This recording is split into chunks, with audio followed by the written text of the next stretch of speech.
We are back, and this evening we are discussing one of those really, really important topics, divorce and breakups. And we just want to know, is it necessary? And if you're going through it, do you have the tools to deal with that? Or is it really wrecking your life? So this evening, I've got two experts that are going to take us through and give us some insights on what we can do when we are faced with such decisions, or when we find ourselves in such situations as breakups and divorces, and really not knowing what decision to make or what direction to take, especially when kids are involved. I'm with Sonia and Tracy today, and I'd like them to introduce themselves. I'll start with you, Tracy. So I'm Tracy Zeman Jacobs. I'm a social worker specializing in intimacy and relationship coaching. I started my practice about going on 7 years now, and I'm working for Morningside, Santon. Um, Most of my clients that I see are couples. The majority are married in relationships where there's very little sex at the moment, very little connection. And yeah, I work on creating intimacy, which is actually connection in their relationships. Thanks, Tracy. And Sonia? Good evening. Yes, I'm Sonia Brosh. I'm also a relationship coach, but I also am a family law mediator, divorce mediator. So I work with the relationship from beginning to end, as I always say, which is not the, the fun part, the end part, because I really, really like to work with people to start, fix the relationship rather. But unfortunately, that's not always how it works. I always say my mess is my message because I myself went through divorce, so I do often speak from experience. I work from Norwood, and I also had my practice for, can't remember, but it started from the fact that I wanted to help people because I often feel that people don't know when to actually seek help, and often I find they come to me when it has gotten to a stage where it is sometimes irreparable, that their relationship has gotten to that level where you can't actually fix it anymore, that we now have to go to the divorce stage because it's just broken down to that stage, to that level. So the relationship coaching then ends up in the divorce mediation. So I educated myself in the last couple of years in terms of the needs of what people actually want, what they want and need. So my relationship coaching is not based on the intimacy side, because I often feel that when my clients come to me, is that the intimacy is left long ago, and that they're actually floundering with communication, and that there's already been cheating and all of those things. And cheating is often based on the fact that something has been missing in the relationship. So, relationships aren't breaking down because of one specific thing, be it intimacy. But there's numerous things that are actually breaking down relationships. So, as soon as you find there's something wrong, like you're not totally communicating with your partner, or something's not right, or you feel there's something, missing, or that, immediately go and seek help. Be it a therapist, a psychologist, or a relationship coach, doesn't matter. Just go and look for help, because something is going to go wrong. And if you don't go and seek that help, then your relationship is going to degrade, from one day to the next. So Yeah. that is my advice. Yeah. You're touching on something very important about when do people really know it's time to seek help? Because I'm sure a lot of people in relationships don't really take it that seriously because they always have hope that things will get better. So when is that time when someone can say things are really getting out of hand now? My advice is initially already. Sonia, you're a bit faint. Okay, I'll speak a bit louder. My PC is not, the sound doesn't work very well, so let me speak up a bit louder. I say to people, every time I speak to people, is that when you're in a relationship, go for advice. Ask people, what do you need? You need tools in a relationship. That's why I like the coaching side. Because I often say to people, when you want to become a good soccer player, what do you need? You need a soccer coach. If you want to become a good basketball player, you need a basketball coach. So I say to people, I'm a relationship coach. I'm here to coach you through the process. And often people get into a relationship, beforehand it's the roses and the going out for dinner and the whole shoot and toot. But when they actually become serious, all of those things become secondary. But those are the things that sometimes make the relationship flourish. That extra attention, that giving all their time to the people, the person that they're in a relationship with. But when you then become comfortable, when you're ready to show your partner what you look like in pajamas and no makeup, that the roses become less frequent, the dinners become less frequent. That's when the relationship issues start kind of building up. So I say, when you start in a relationship, start going for coaching. Get the advice. What can we improve upon?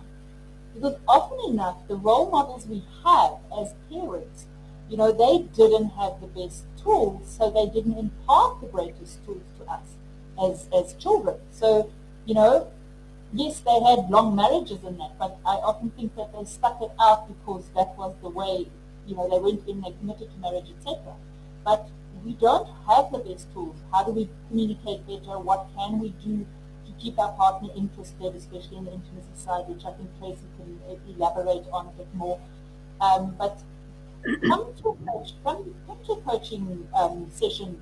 Commit to 4 to 8 sessions just to get a couple of the basic tools that you will need, because you don't have them. And I promise you, when you actually walk away, you will feel like you are equipped to actually deal with relationships.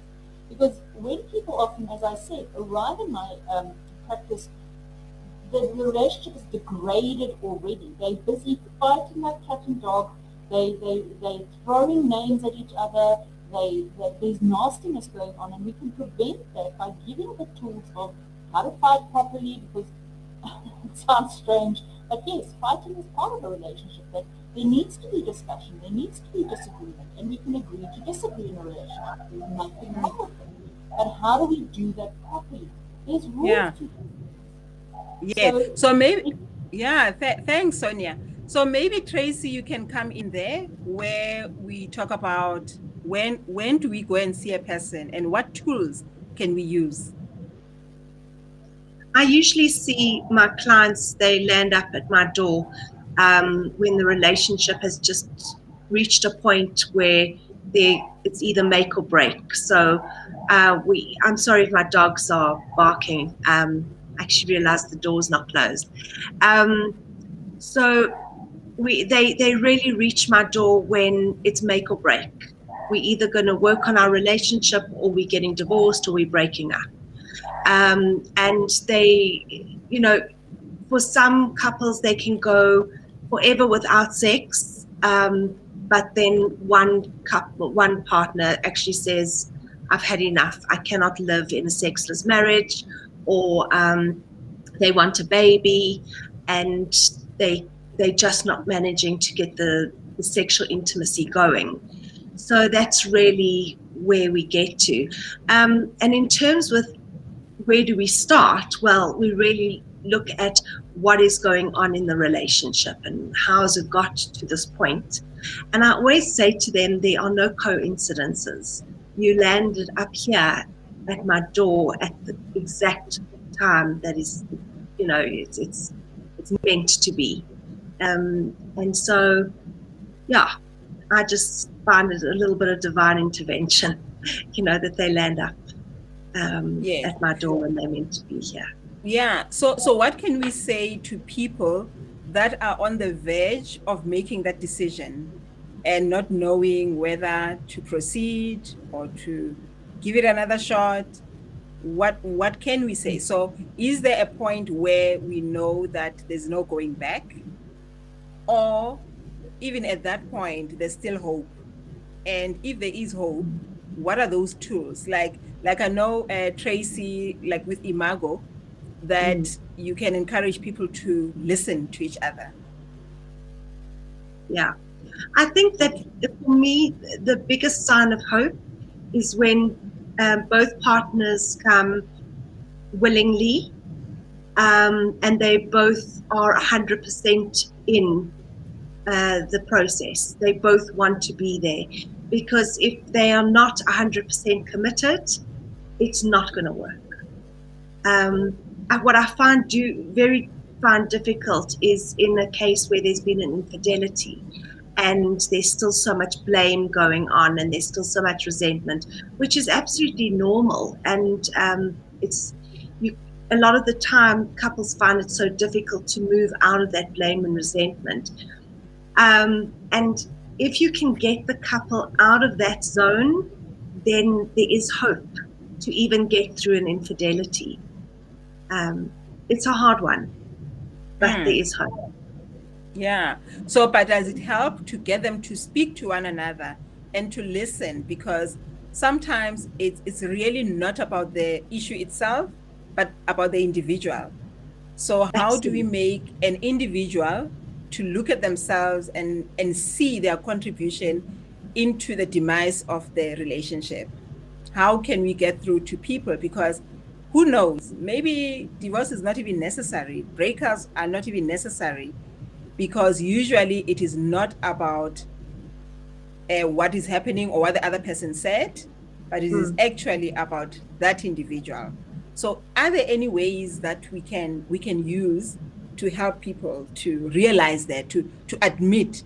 Because I like what you said, Tracy, about the willingness, because sometimes there's no willingness to work on the relationship.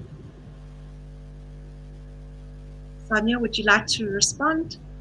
What I often do is that obviously when the clients come and they come as a couple, which as you say is extremely important. When I often You're very faint again. Sorry. When my clients arrive and there's only one, and they say I'm here for couples counseling, I always laugh and I say, nah, there needs to be two in couples counseling. But when they arrive and there's a commitment from both sides, that's when I usually have them in the first session. I have them both and I get both sides, but then I split them, and I then create rapport with the one side and I create rapport with the other side. But I also, because often what happens is that you have the one side has got their challenges and the other side has their challenges, which they have brought into the relationship, which I first deal with. And then I bring them back together to then give them the tools and to bring in the understanding. Because when you, for instance, have an infidelity, for instance, to bring them together with that blame and the feeling of embarrassment and whatever you're dealing with is very difficult to deal with them in the session at that time, because there's a lot of the emotions are running high, etc. So it's very difficult to deal with them together. That is why I split them and I deal with them first as individuals. And I find in that way I actually get a better result, because dealing with them as an individual, I can deal with their emotions, I can deal with the issues they have and their challenges as they are as an individual. And sometimes what I actually find is that there's additional stuff that comes out from their past, etc., and then we deal with that as well. And then when I bring them back together, I can then deal with their relationship in a better manner, because we've dealt with underlying challenges that have been there even before they actually got together. Because when people get together in relationships, they often bring their background, their perspectives, their challenges that they had before that they never dealt with, etc., etc. And that often contributes to the breakdown of the relationship.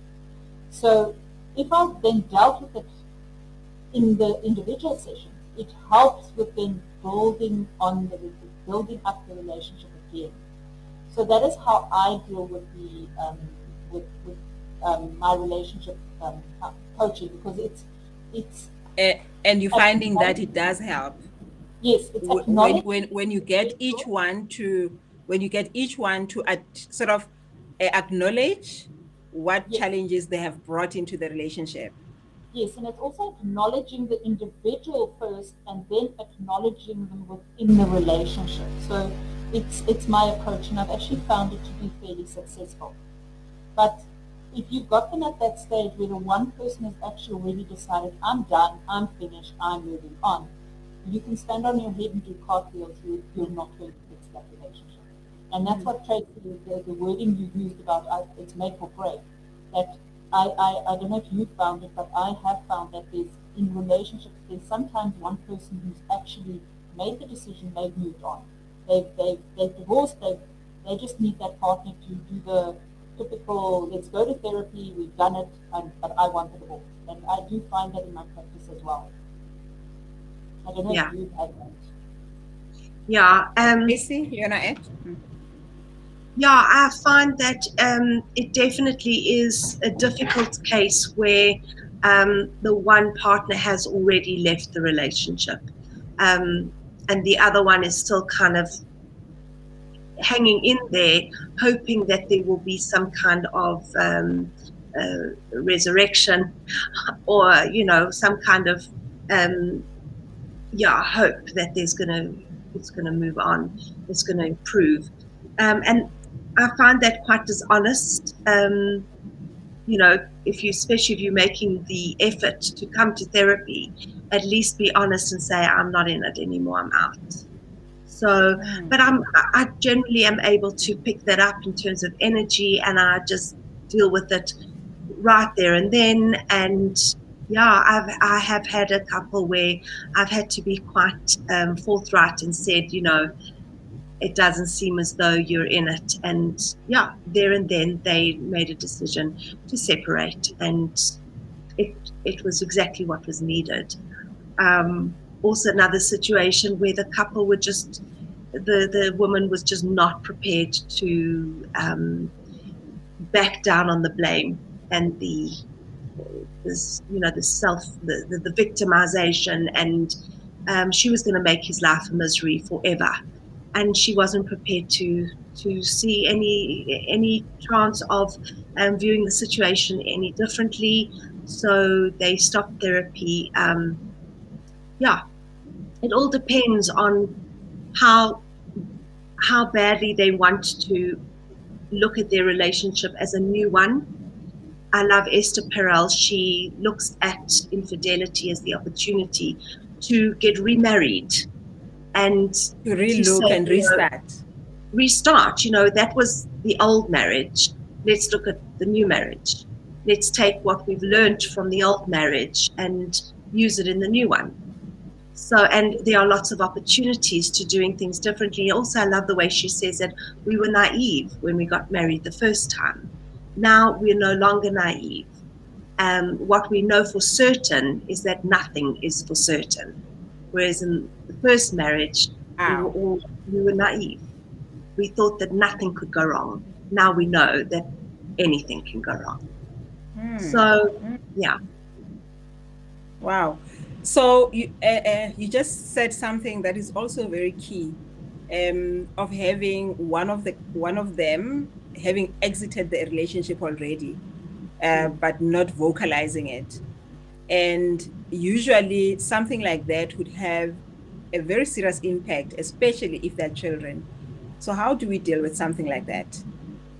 How would you advise somebody that has already exited?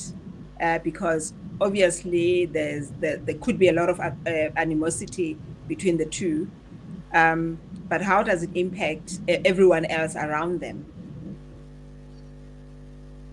Sonia? It's kind of like a minefield that you have to really tiptoe around, because when one person has already kind of left the relationship, I often find there's a lot of fight. There's fighting about the color pink, and then they fight about the sky being blue, etc. They will fight about anything. And unfortunately, when they have kids involved, it becomes very, very multi-layered in terms of how do we deal with this. Because you have those parents that want to be the helicopter parents, and no, the kids don't know we're getting a divorce, and this is where I often get very not uptight, but it's like the kids, your kids are not blind, they're not stupid because they know what's going on. Children are. They know it. Yeah, they know. They might not know the word if they, 6, 7 years old. They might not know the word, but they know that. But they know that something is wrong. Exactly, they know that something is wrong. Yeah, and the longer that takes, the more impact it has on them. Absolutely. So yeah. So which one is best for them to just split or for them to work on things? It's about keeping the children in the loop. Don't ever keep your children in the dark, because then they make up their own mind about stuff. They might even decide they're at fault for parents fighting, because if the parents now decide, oh, why didn't you take the kids to school? Oh, well, I was busy sleeping. So they hear kids to school, they think, oh my goodness, we did something wrong. Children have this, children think the world is about them in a way because of, that's how children think. So here's the parents fighting about silly stuff, and they hear children, or they hear the child hears its name, and then the child will make a decision based on that, and they think they're at fault. And off you go. Here has the child is being damaged in the process, and we have bigger problems. If you, from the word go, okay, you won't know from the word go that you're going to get divorced or there's problems, but tell the child, mommy and daddy are having problems, we're trying to sort it out, so when we're fighting, it's not about you, you're not at fault, keep the kid in the loop. It doesn't cost you much, as long as you keep it age appropriate and it's dealt with appropriately, then the child will never sit there and say that if you were so angry at each other, why didn't you just leave, go their separate ways? Because often people say, oh, but we stay together for the children. Stop thinking your children need the parents together. That's the worst thing that parents do, to say, let's stay because of the children, because there's more impact, the worst impact on the children if you say you think, because actually nobody really does it for the children, they do it for themselves. Yes, because they feel guilty. It's a guilt complex you have. Oh my goodness, I'm taking the dad away from the child, I'm taking the mom away from the child, so guilt sets in, and I'm now going to stick it out for my children, be it the martyr. But the children suffer. Usually the children suffer in such situations. And then when the child is 13, 14, and the mom says, I can't anymore, I'm getting a divorce. Why didn't you do it 6 years ago? Oh, okay, you knew. Well, and then the light bulb goes on, and it's like the child, well, okay, the child's more intelligent than the parent. It's like, well, But yeah. It's divorce it's not the ideal. We do prefer to have the nuclear family with the dad, the mom, and the child. But a lot of things are happening. COVID hasn't been good to people. We've been struggling. Finances get to you, so you do end up in a situation where you have to get divorced, or divorce looms, and you go that way. So, it's not about. I don't think it's a decision about can we stay together or should we get divorced. I think it just kind of snowballs into that, where you then, your relationship has just degraded into such a situation that you're standing there and it's like, well, divorce is the only thing I can do. And, speaking it out is not going to solve the problems because of the toxicity of your relationship with your partner and the children's struggle, etc. So it's, to make the situation better, that it's less toxic, rather split, go your separate ways, and let's deal with the situation as it is. So divorce is, as I say, not the ideal, but rather that than continue. Absolutely. I just want to invite people to send us questions so that you can address some of those questions and see if we can answer some of whatever questions they might have, because we're hoping to reach out to people that are going through difficulty and that have an opportunity now to ask you questions. If they find themselves at a crossroads where they have to make decisions, but they don't know what to do. All right, so we'll just see if we don't have questions yet. But what I want to ask from the two of you, I mean, anyone can answer that, is that how many of your clients come to you and they really recognize that they have contributed to the problem at hand and are willing to accept that? So is it a large percentage, or is the reason why it ends up in divorce that nobody wants to take accountability and they continue to blame the other person? I'd say that by the time the couple come to me, most couples have recognized where they are both at play, where they both are at fault for getting to this untenable situation. I can think of a very small percentage where one of the partners is really, it's interesting because the one that's on top of my mind actually is quite sad. He landed up having being diagnosed with a personality disorder. And he was just in absolute denial that he had any part to play in the breakdown of their relationship. And it was very clear to see this dynamic playing out in front of me. But still, he couldn't take responsibility until he reached breaking point, and then an assessment was made, and so on. Other cases, I've had the gentleman walk out in the middle of a session, leaving his wife behind, and not accepting responsibility at all. And mostly the men leave. Very seldom that the woman get up and leave. That's also very important, because I think for many people that work with couples, it's usually the man that walks away. Yeah. Well, many people have experienced that, where the man just walks away. Yeah. But yet, on the other hand, a large percentage of my clients sit here and they listen, and then the light comes on and they say, "Ooh, I never heard that," or "I never realized that. Oh, that makes sense." And when they sit and listen to the partner's story, childhood story, and I ask certain questions that elicit certain responses or answers, it's like, "Oh, I never knew that about you." And when I connect dots, oh, is that why? And the same for them. It's a fascinating process when they're sitting together and listening to each other's stories, and light bulbs come on and connections are made. And then the men, I've had situations where the men have wanted to engage in more counseling, more sessions, and the wives are saying, "Whoa, this is too much for me. This is too much vulnerability." And he's like, "But I'm loving this. This is so enlightening, and I'm learning so much more about myself." And the wife is saying, "Too scary." And more about the partner. Yes. That's interesting dynamic.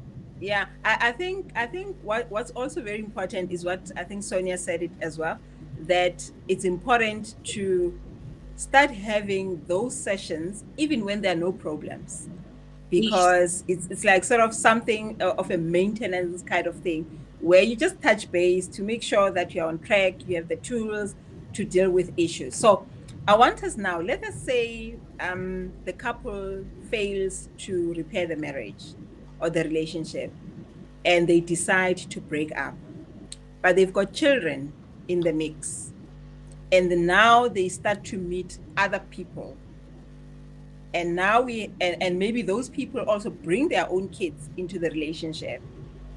How do people deal with that? Because there's so many dynamics that are at hand, wherein the children would have their parent here and another parent at another place.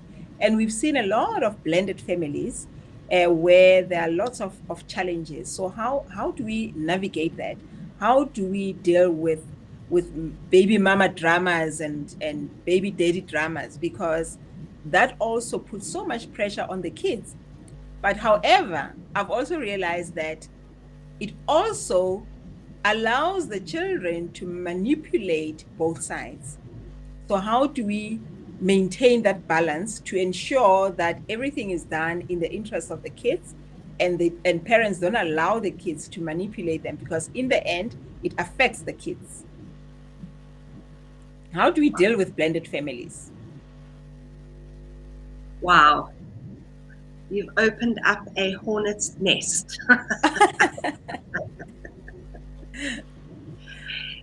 It's massive, full of dynamics, full of different personalities and exes, and what I mean by exes, ex-partners, and it also comes down to in-laws and their interferences. And I'm not just saying that it's all gloom and doom. My advice personally would be that the new couple need support. They need counseling. They need to sit with somebody who's going to carefully direct them through this process. Tell them how to do it step by step. Because if they try and negotiate this on their own, it's just it can be a disaster. Would you agree with me, Sonia? Absolutely. I think a lot of people think, you know what, I'm going to do this, they get married, and without actually planning this and thinking it through, things start blowing up. Because I get into a partnership, he brings in 2 kids, I've got 2 kids, I'm going to protect mine, he's going to protect his, and it just ends up being a disaster. I do co-parenting classes to teach people how to manage this, because you have to make a lot of decisions beforehand. How do we manage our children?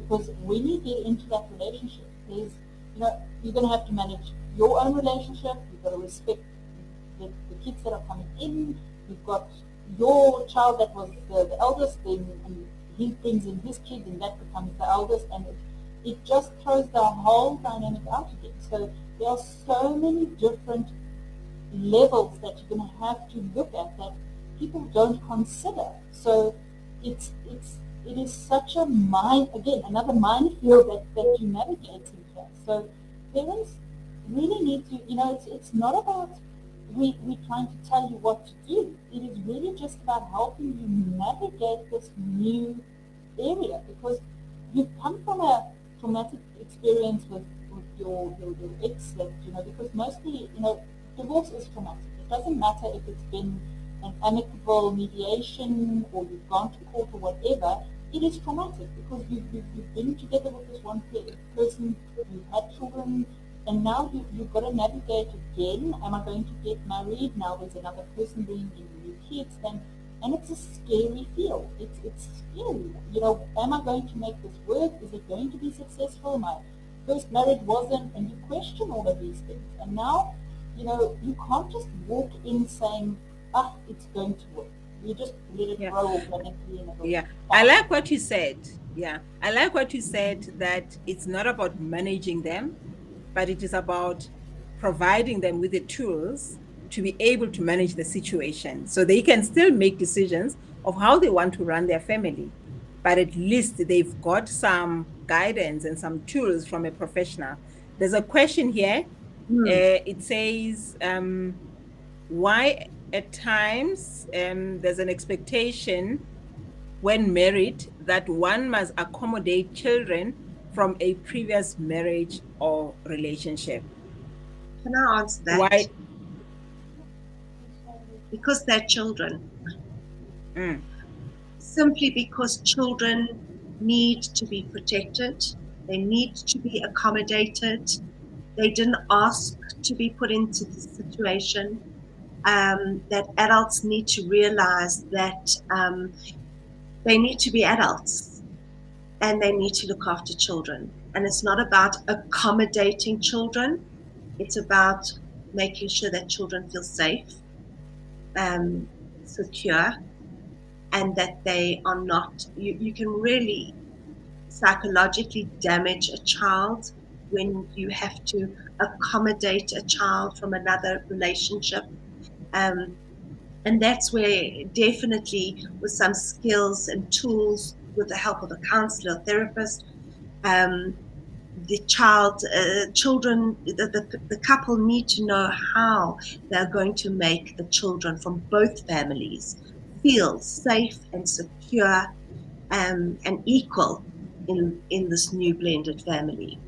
So key. Maybe not equal. You know how parents are, but I love the providing a safe environment, because when there's a safe environment, then children are free to express themselves without thinking that this one is my parent, that the other one is my step parent.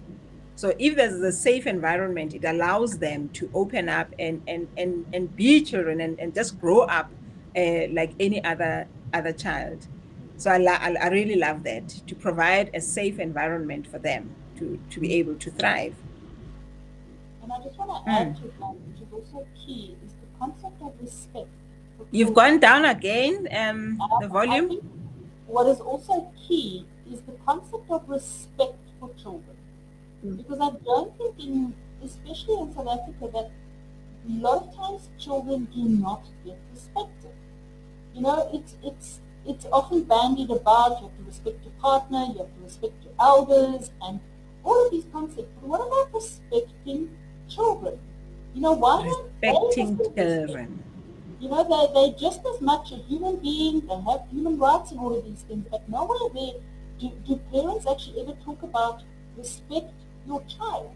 They just as much they just as much need that respect, because if you respect the child, then that child can actually start respecting the environment, their people, their teachers, and that. And I think that is a key concept that needs to be also considered, that if the parent that's walking in respects their child, then they respect their partner's child, because you say accommodating, that is a very, it's like you're putting that child in a very bad light, because, so there is no respect there. So be respectful of that child, because when you respect the child will respect you back. Because children are very easy, they're flexible, they're adaptable, and they're very easy in giving their love. And with that, they're also very easy in giving respect and all that, because they just want, they're not difficult creatures, if you know what I'm saying. They're very lovable. And I suppose even if when you are respecting the child and the child has tantrums and they have anger, as an adult, you have to become the adult in that relationship, and the child will come around, because it doesn't help to compete with the child, because it's important to respect that child and understand what they're going through, because they could be wanting this parent to go back to the other parent that has been left behind at home. So the adult has to be an adult and remember that this child actually needs me, and I understand where they're coming from, instead of competing with them. Exactly. Yeah. So, okay, we have another question or a comment. I like the drilling down into details from Hendrik. I like the drilling down into details in terms of breakups, not only a general overview of breaking up, and the emphasis on tools to cope with all the dynamics involved. Okay, thank you for that, Hendrik. Okay, so now, because I think it's very key that, by the end of this session, at least we know, especially baby mama, baby daddy dramas, where this one, everybody's pulling each other, and they're using the kids in that fight. So where could be the problem? Is the problem the fact that maybe they still want to get back together? Or is it just a question of wanting to have some revenge? And if that's the case, what can we say to people that create drama for the other partner? And what impact that has on the child? Because especially where the child starts to become the messenger, go tell your father this, go tell your mother this. and now the child has to communicate between the two. What kind of damage does it do to the child? Terrible. It's, Terrible it's, damage. it's really, really hard on children. That's why in the new mediation approach and the new child participation in divorces, I think that's a much better approach, because in the olden days when I got divorced, children were kind of put by the side, and it's like, yeah, you'll go to dad then, you'll go to mom then, and they weren't really considered. The lawyers just said, okay, you have a child, great, we'll put down a parenting plan, blah, blah, blah. But the new approach is really to consider the child, get the child to participate, which really is about social workers do this, I'm able to do it. We actually get the child's participation. Don't ask the child, what is going on at home? Do you want to be with dad? It's not, I'm breaking it down into really basic layman's terms, but it's a bit more intricate than that. But we're actually asking the children, what do they want? And because the standard of the Child Act is in the best interest of the child. So it's about, we can't put the parents back together, and we try and explain that to the children as well, to say, mommy and daddy can't be together because they've fallen out of love, but mommy loves you and daddy loves you, but now how do we manage you staying with mom and staying with dad? So what would you like? And then the child will say, well, I want to be with mommy on Monday, daddy on Tuesday, mommy on Wednesday.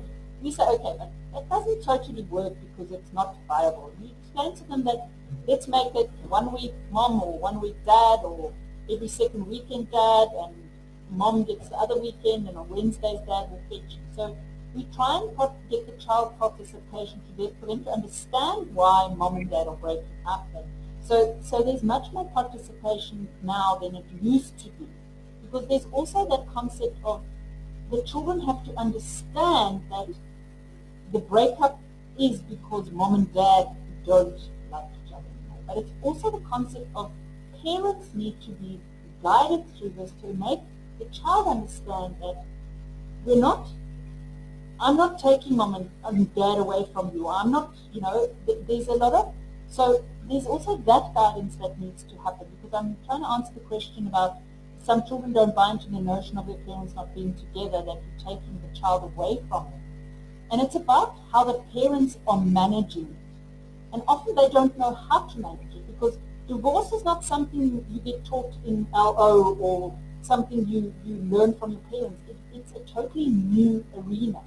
So I think the new law that has come into play, the Rule 40, it's a ruling, the Rule 41A, that people have to go for mediation, which is a much more, how can I say, a much more a softer way of getting divorced, where you bring the parents in and you actually facilitate more, and you're actually guiding the parents through their own divorce. Whereas lawyers, you side with this side, you side with this side, and let's go to war. Okay, I'm making it sound horrible. So with that mediation thing, is it mediation for them to be on the same page with the process of the divorce, or is it mediation to try and see if they can resolve their problems and get back together? What is the purpose of that mediation? So that's the new law. It's happening now. Yes, it's a new So ruling. if people decide that they are now going for divorce, they have to go through mediation first.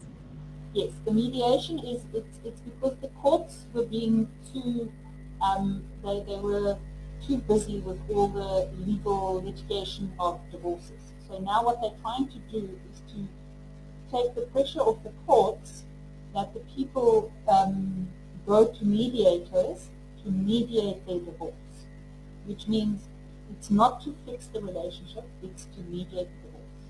So being a family law mediator, I can mediate your divorce, where it's basically saying, look, it's not about you and you fighting about it. We're trying to see how can I facilitate your divorce in an amicable way. You're getting a divorce, but how can we split the assets as amicably as possible?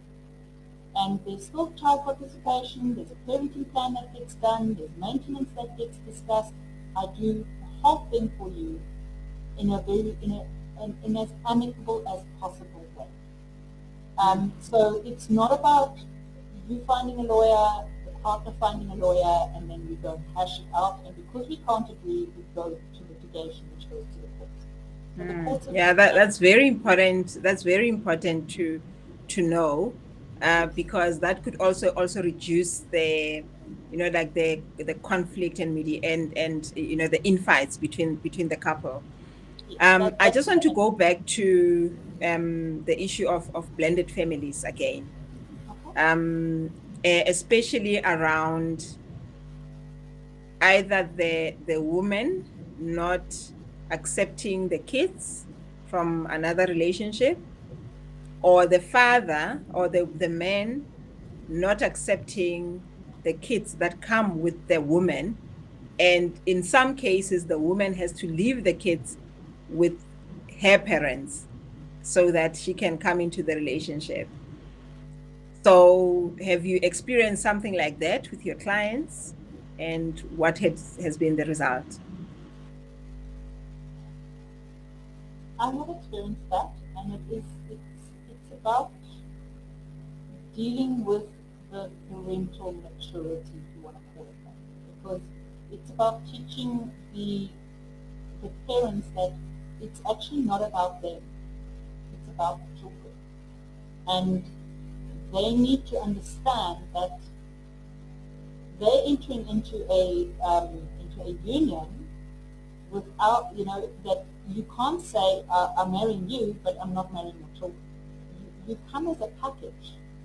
And if you're sitting there and you're fighting about the child, then you in essence fighting with me, because they are mine.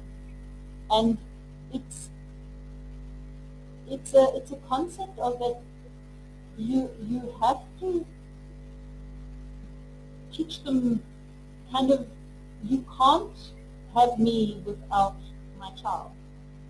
But it is a difficult one, because it's not really that they don't accept the children, it's more the concept of who's going to discipline them, because one partner comes in and I'm going to protect my children, he's going to protect his children, those types of issues that are more an issue.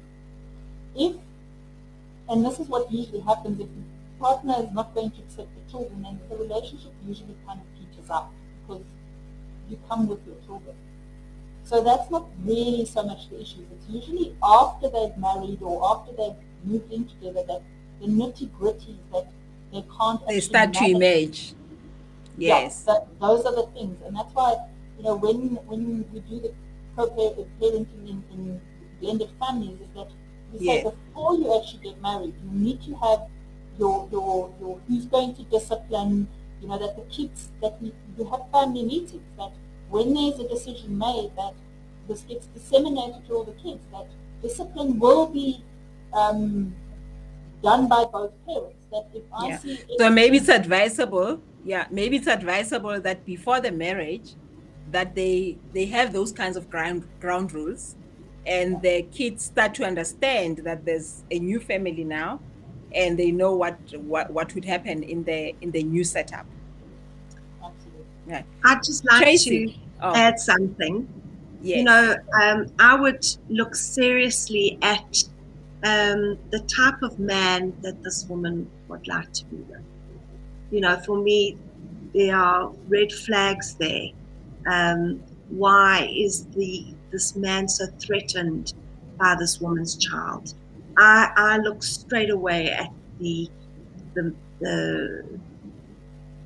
relationship dynamics and personalities, and I would look at what kind of choice in partner is she making, because ultimately, is this the kind of man she wants to be married to? The one who makes conditions and who's threatened by a child and who expects such unrealistic expectations in this relationship. And how can you expect a mother, what kind of man expects a mother to be separated from her child? What kind of, what are his expectations of this family? So I would seriously ask, I would challenge this couple in terms of roles, role expectation, about just marriage expectations. So I would, yeah, that's where I would go completely. And that's why I would say, from the beginning, this couple need to be guided with a whole list of what is going to happen. Let's tackle each situation. And if this is going to come up, that he can't accept the child, then it's like, whoa, let's just look at this relationship. But Tracy, sometimes all your friends are married. Everybody's in there, so societal pressure, family pressure, that how come this one is not married? I'm saying there's also that where women or even men can't really deal with the fact that they are left behind and everybody is settled, and especially with women, and then they jump into the relationship just so that they can also tick that box. Then all I would do is look at the situation, try to empower this woman, try to help her to I would challenge her. Is this what you really want for yourself? And, it's really about... And for the child. Deservability. Do you not feel you deserve more? A partner who respects you, who is equal to you, who sees you as a woman and a mother, and where you have a say in your relationship, where you can have a voice. So, and if the client is not prepared to see reason or not want to be empowered, well, then you make your bed, you lie in it. But my job as a therapist, as a relationship and intimacy coach, if this couple were to come to me with this issue, if she still chooses to have this life instead of the one that I would help her to rather see, then what more can we do? We can't lead, we can lead the horse to the water. We can't make them drink. Yes, but you've given them what they could do. Yeah. Yeah. No, I'm all for women empowerment, and especially in today's day and age, we have to be wanting more as women for ourselves in relationships, and we have to be seeing ourselves as deserving more in relationships. Yeah. Thanks for that. I want us. I see we're almost running out of time now, and I think I want us to touch before we stop. I want us to touch on the drama that gets experienced. A woman has a child. She breaks up from the father of the child. The father of the child has another relationship, but the woman continues to give problems in that relationship. And it could be vice versa. But let's just use the example of a woman that has a child and creates drama in the other relationship, knowingly so. Knowing that what she's doing is creating problems. So is it something that a woman would be doing intentionally, or is it something that they would be doing because they really have this need to have the attention from the guy? What exactly is it? Because it's happening quite a lot. So maybe there's something in that. So it needs to be looked at to say, are they creating trouble or are they in trouble themselves? My answer to that is boundaries, boundaries, boundaries, boundaries, boundaries, boundaries, and more boundaries. We've got to teach this new couple how to handle this woman who is making trouble all the time. If we're looking at the couple as the client coming with the problem of this interfering woman, You've got to deal with boundaries, how to set boundaries. If this woman with the child is the client, we've got to look at what is going on with her. So it depends who the client is. That's my take. Or it depends who the client is, not who. Yeah. Okay, but it's really a big problem, because I know a lot of guys that have said, there are big issues. The woman is creating problems, and maybe he doesn't know what to do because he can't control her because there are children involved. Because I know that men also suffer because of this. So is there any solution to this? And can baby mamas and even baby daddies, can they see the impact that they have on the other person's relationship? And also that also impacts on the child, or on the children. So do they not see what the impact is? Or are we in such a way that it's so easy for us to play victim? Because that can also be another thing, that I've been left with a child, feeling sorry for myself. Look what he has done, or look what she has done. How do we get the victim mentality out of people for them to take accountability and accept the situation and be able to now grow from that? What can people do to stop harassing the couple or interfering with the couple? I just want to come in there because I do want to point out a couple of things, because there are different layers in terms of why is she harassing him? And I want to just point out something there, that in South Africa there's a big problem with maintenance payments. Men run away from it. So why is she harassing him? What does she want from him? And that would be my key starting point. Is she wanting money from him? Because there's a lot of men, and I'm generalizing here, which I am wrong to do, but I am on a website on child maintenance issues, and so many women struggle to get maintenance from the man. So if she's harassing him for the money, I understand that, and there is good reason for that, because there's a big problem with maintenance in this country. So that one I fully understand, and I would support her on that one, because they don't pay. There's a big issue there. The other issue is that there's that concept of possession. I have a baby with this man, he belongs to me. And I'm not too sure where that issue comes from, but people have this tendency to believe that if I've been in a relationship with a person, they belong to me. Same with kids. I've birthed them, they belong to me. And that is an issue we need to break, because children are not your possession. You can't do with them as you like, you can't behave with them, you can't abuse them, etc. They are not a possession. And that is one thing that mothers and fathers need to learn, is that respect your child. They are not to be abused.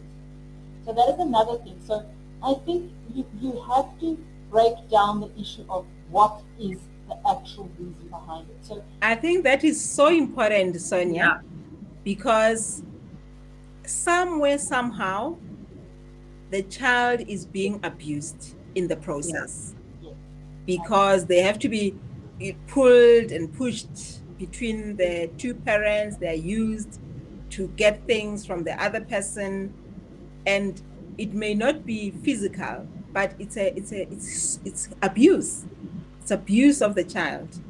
Absolutely. The thing is, if you go and do your research, that the physical abuse statistically is not the highest in this country. Even though gender-based violence is high, but if you look at the financial abuse and all of those, they're actually much higher. So, and that is where our issue actually lies, is that, I know a lot of women have abused their baby ladies, and they go and run after them, and because they are looking for money. So, but the actual person who's suffering is the baby, is the child, and that is the bigger issue.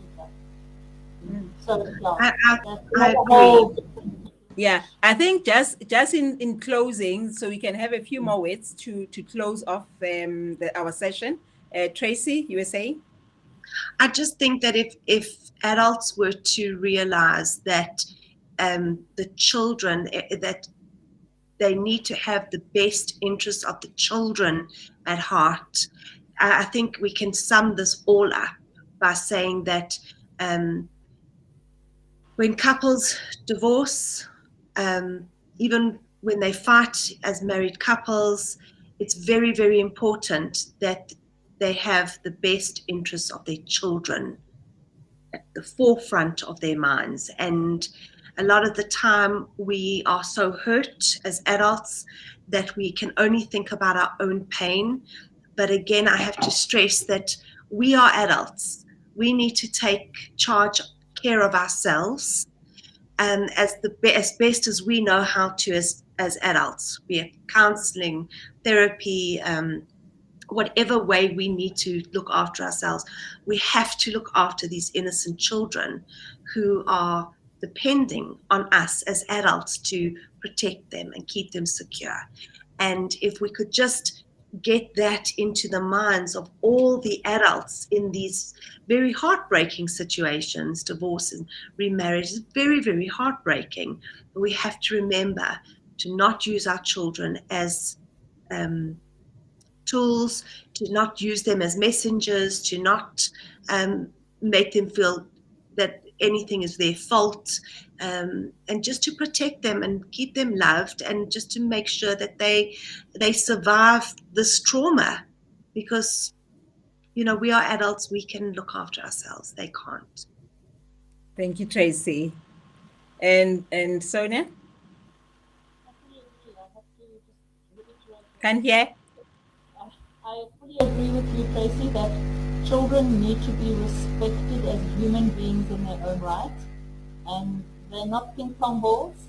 They are beautiful, loving beings that need to be loved and cared for and respected. That's all I can say, because we tend to forget about them when we're being traumatized during divorce, during the blended family, because we're trying to find our new partners, in all these situations. That don't forget the children.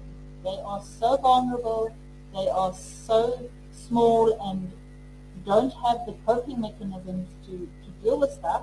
They can't ask for therapy, they don't understand that. So we have to step up for them. That is the important part.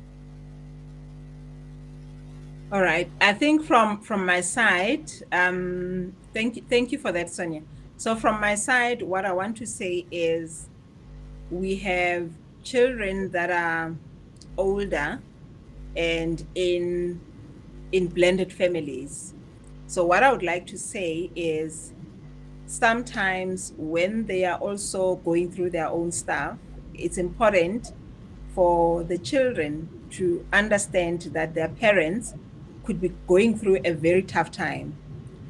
So it's also critical, especially if they're above 5 years old, because they can see more, they can understand more. For when they're teenagers, it's even worse. So it's important for them to support their parents, to understand that their parents are also going through a tough time. And if the parent is going through a tough time, thank you for coming back, Tracy. So sorry about that. My computer That's died. fine.